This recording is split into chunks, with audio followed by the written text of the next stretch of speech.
চলো সবাই কিছু মুহূর্তের জন্য আমি আমার শৈশবে ফিরে যাই। হ্যাঁ, আমি ঠিকই বলছি।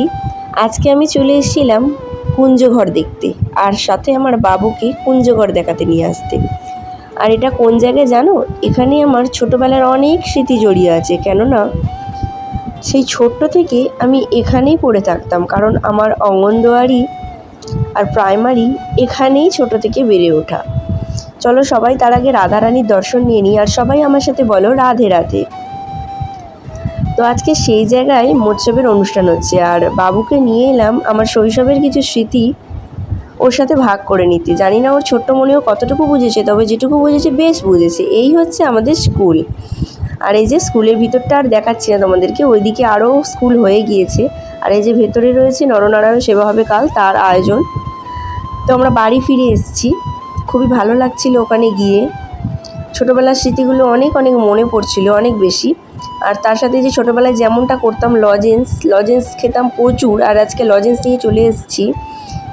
বাবু, আমি আর আমার বোন তিনজনা লজেন্স নিয়ে ঝগড়াঝাটি শুরু করে দিয়েছি। আর এই যে বনু এই লজেন্সটা কিনেছে, আমি ওর থেকে কেড়ে খেয়ে নিচ্ছি। আমি অর্ধেকের বেশি খেয়ে নিয়েছি, তার জন্য বনু আমার ওপর প্রচুর খেপে গেছে যে তুই আমার থেকে লজেন্স নিয়ে খেয়ে নিলি।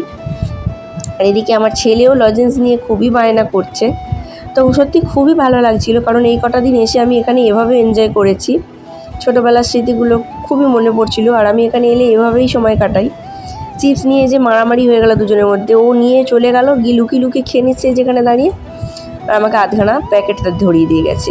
তো এটা ছিল নেক্সট দিন, আর আমি যাচ্ছিলাম ওই যে নরনারায়ণ সেবা হচ্ছিলো, সেটা পেতেই যাচ্ছিলাম আর কি।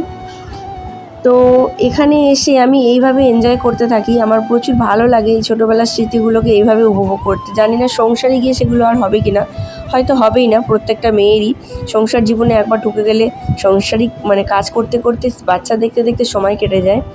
বাট আমি এগুলো এভাবেই এনজয় করতে থাকি। সত্যি এই ব্লগটা আমার হয়তো জীবনের সেরা একটা ব্লগ ছিল। সব শেষে একজন মা হিসাবে আমার খুবই ভালো লাগছে আমার ছেলের ঠাকুরের প্রতি এত ভালোবাসা। তো সন্তান এমনই হওয়া উচিত, কৃষ্ণ প্রেমে ডুবে থাকবে। তো আমার ছেলেও ঠিক সেই রকমই ঠাকুরের কাছে এই যে করতাল বাজাতে, ঢোল বাজাতেও খুব ভালোবাসে। আর এই যে ওনারা যারা বাজাচ্ছেন, আমাদের পাড়াতেই বাড়ি, আর ওনাদের দেখেই ও উঠে গিয়েছে একদম, ওকে ধরে রাখতে পারা যায়নি, গিয়ে করতাল বাজাচ্ছে। আমার সত্যিই খুব ভালো লাগছিল। তোমাদের কেমন লাগলো অবশ্যই কমেন্টে জানাবে, ভালো লাগলে অবশ্যই পাশে থাকবে।